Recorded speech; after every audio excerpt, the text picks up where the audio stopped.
Caitlin Clark, let it be known, she does not like this Stephanie White offense, how these players in the WNBA don't even know where to move or how to move or where to cut.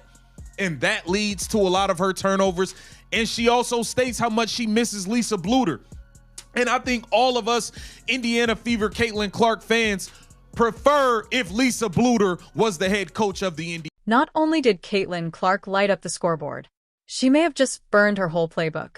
Imagine supporting the offense you're running while setting rookie records. Then, as if it were a basketball fairy tale, you casually hope your former college coach will intervene. Indeed, Clark's impact is greater than that of a half-court buzzer beater. Furthermore, the drama in the locker room can be more entertaining than the actual game. You won't believe the extent of this rift's potential. I mean, what's going on here? And I'm sorry, but if Stephanie White's supposed to be this all-world coach, you're not going to show up to a game against the Phoenix Mercury with DeWanna Bonner playing on the other side after what she did to the Indiana Fever franchise, and you show up there and somehow the team is lifeless? Sophie Cunningham coming back to Phoenix and the team is lifeless? That is the coach. Caitlin Clark didn't simply enter the WNBA to follow the pass here, pass there, run in a circle handbook, and dribble courteously. It's the same athlete who, during her first year of college, had Lisa Bluder basically throw the Ferrari keys at her and tell her to go drive. Avoid collisions. Caitlin did not crash either. She made it appear like a highlight reel even though she drove it off-road and hit 90 in a 40 zone. Sums up why I can't stand Stephanie White as a basketball coach for Caitlin Clark. I don't think that Stephanie White is a bad coach. Don't get it twisted. She's not a bad coach at all. I just don't think she's the right coach for Caitlin Clark. So let's take a listen to this right here. This was on the podcast with Super. But I think that's even been something like me and Steph have always talk about when we go and watch film, and even that New York game where I played really, really well. Obviously scored a lot of points. I think I had 9 assists or 10 assists that game. She was a rebound and assist off a 32-point triple-double. And is the only reason her team's in the... You can only image the shock she will experience when she joins the WNBA and is forced to play in the Stephanie White offense, which, to be brutally honest, feels more like a HOA meeting over mailbox color than an offensive. Creativity is nowhere and rules are everywhere. Man, it's just going to be interesting to see her come back and see this team fully go full circle around their set leader, and I'm still banking on it being Caitlin Clark. Without Caitlin Clark, they had 19 in the one game and 16 in their previous game without CC even playing. The Liberty game is the next step. Caitlin is in the kitchen, not warming up, not even a little bit. Cooking as though this gym was going to burn down, and someone had phoned the fire department, preparing food. When the fourth quarter comes around, she does indeed commit 2 turnovers. Significant. No one pulled Michael Jordan aside and told him, "Michael, you're done for the night," even though he coughed up the ball. Get a folding chair now. However, what takes place here? Boom. In timeout, Clark is sitting on the bench like a mischievous child.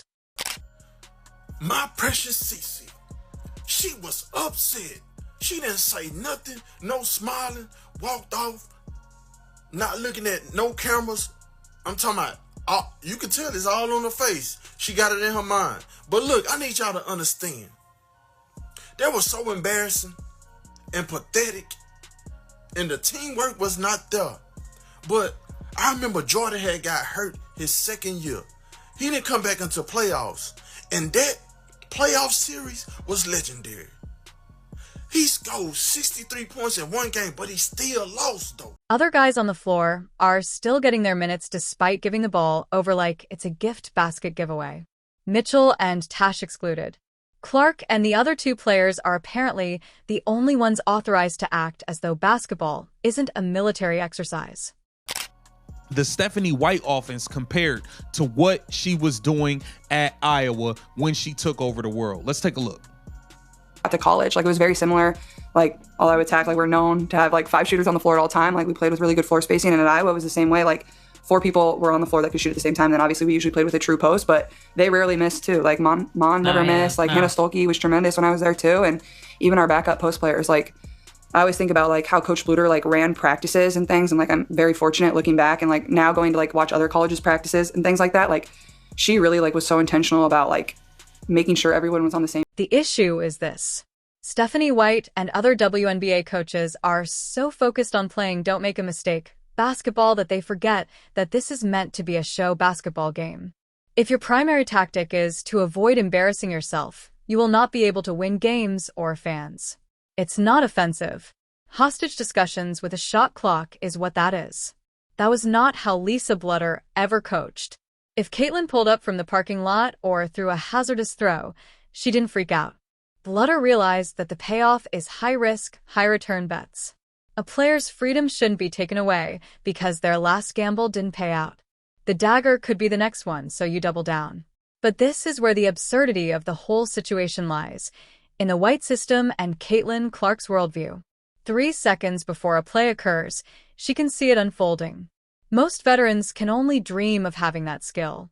But rather than using that ability, White confines Caitlin to a small space as if she fears that if she is allowed too much freedom, she might leak into another dimension. In over 10 years, and Caitlin Clark has something to do with that, man. They was 8-5 with Caitlin. At the end of the day, no matter how many games they win, they lost more games without Caitlin Clark playing. Like, so everybody argument that Caitlin Clark is the Achilles heel, Caitlin Clark is this and that, your argument is obsolete, bro.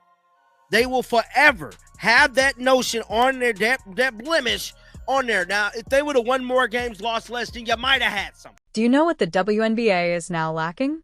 Basketball intelligence that drives the game rather than just follows it. Additionally, some of these college coaches are quite talented. To be honest, Lisa Bluder would have a team scoring 110 points every night without any problems if she were hired for the WNBA tomorrow.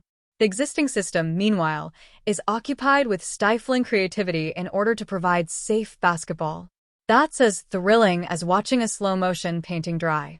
Because risks result in bench time, players are scared to take chances. Additionally, if you're Caitlin Clark, your creativity is suppressed.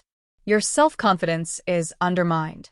Restore the independence of college. Bring in the coaches who know that a mistake made in the sake of innovation is worth 10 unsuccessful safe plays. Bring back the WNBA's Lisa Bluder spirit.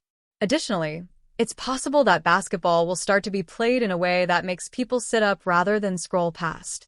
Still lost though, but at the end of the day, he fought, and you could tell that he missed being away from the game. So I can see my precious CC coming back doing her thing for the playoffs. I just want her to be 100% healthy at the end of the day.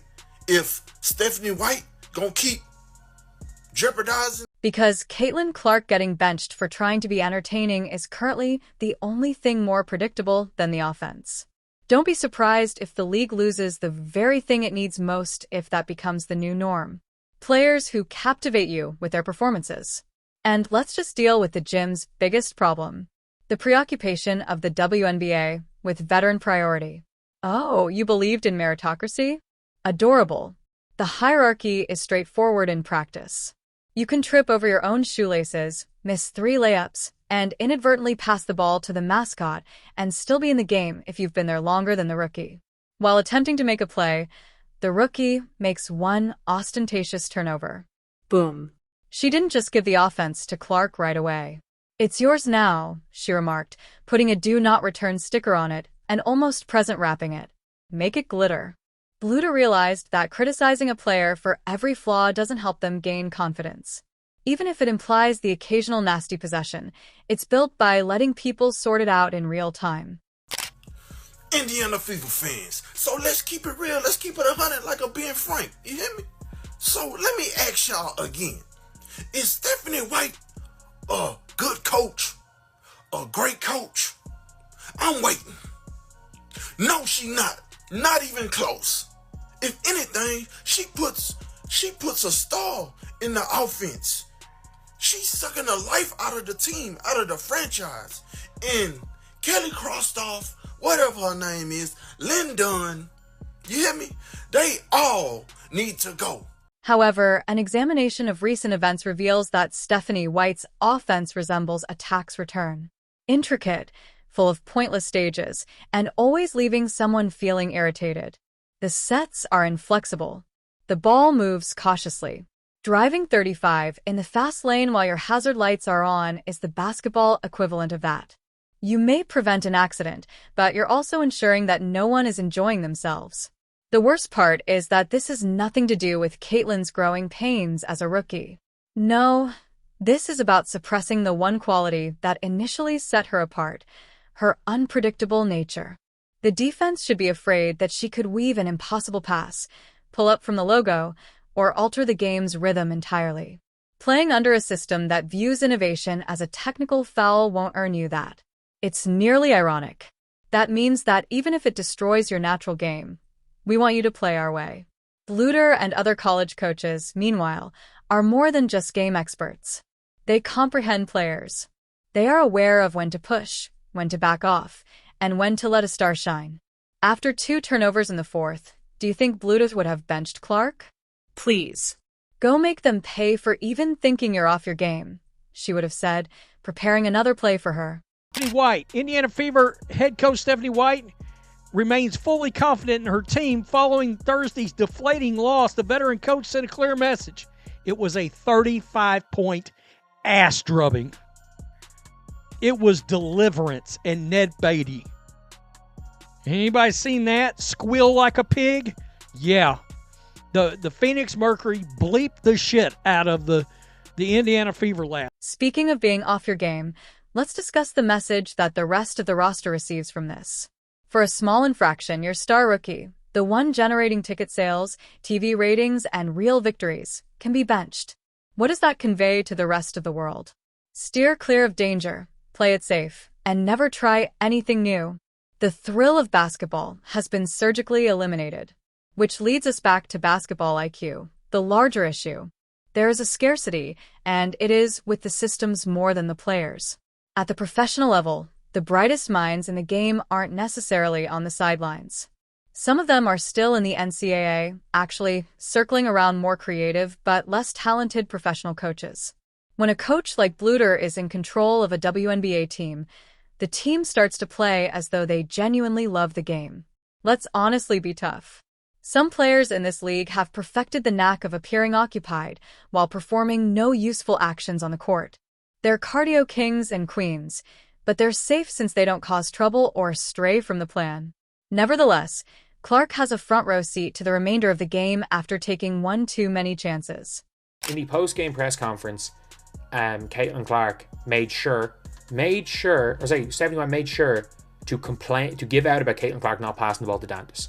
Like, we've seen Damiris Dantas play. She can't shoot. Why would Caitlin Clark pass the ball on an all-time heater to Dantas? This just this last game this year.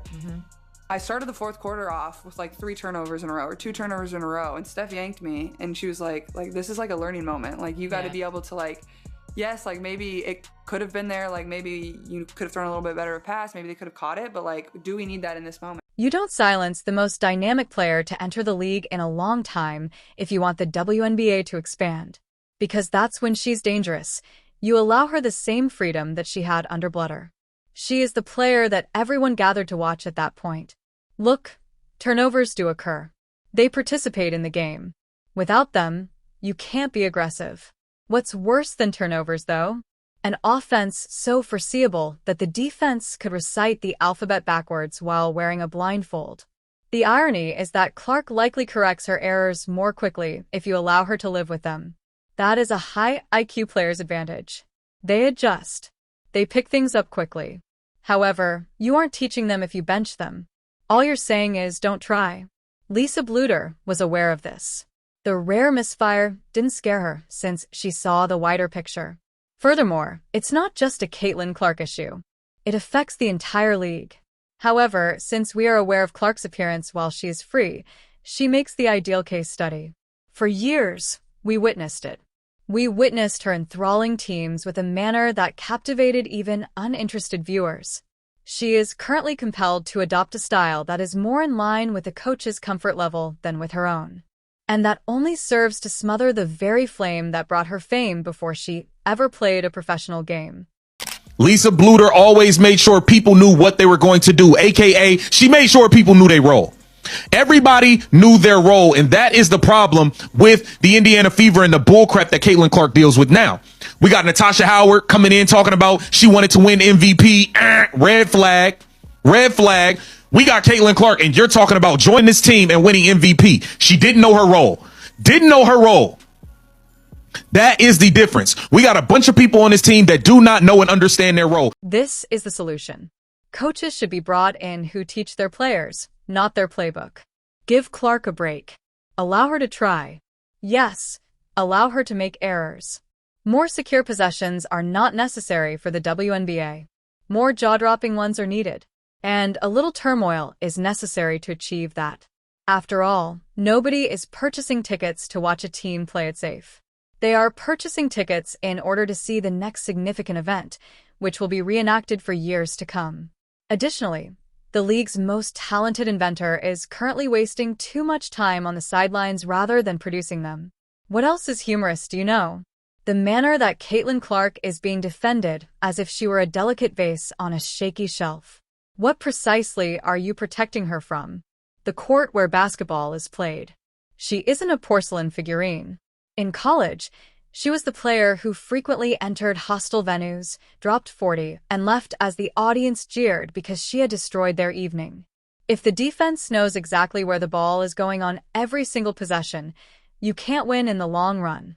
Additionally, Clark's offense now has the spontaneity of a DMV line under the scheme. Today, Stephanie White has a clear conundrum on her hands, and she needs to figure out a solution to this problem before it's too little, too late. When Caitlin Clark was out with injury, Natasha Howard played well. Natasha Howard played well enough that kept us afloat along with Ari McDonald, along with Kelsey Mitchell, but Natasha Howard wasn't nearly as much of a hinder to the offense with Caitlin Clark. She was orchestrating, not just scoring. It seemed like anything could happen with every possession. A steal into a quick break, a deep three, or a cunning pass. Fans were captivated, and defenses were kept guessing by that uncertainty. You don't simply alter her style the moment you take that away. You achieve it by allowing them to perform in the manner that initially made them famous. Return the freedom. Restore your swagger. Restore the green light that Clark was given on the first day by Lisa Bluder. Half the time it will work, so let her try the pass that might not work. And every sports highlight reel in the nation features it when it happens. Caitlin Clark is now the WNBA's golden ticket. However, the league will turn that ticket into a receipt if they continue to allow inflexible procedures to cut her wings. Furthermore, arenas are not sold out by receipts.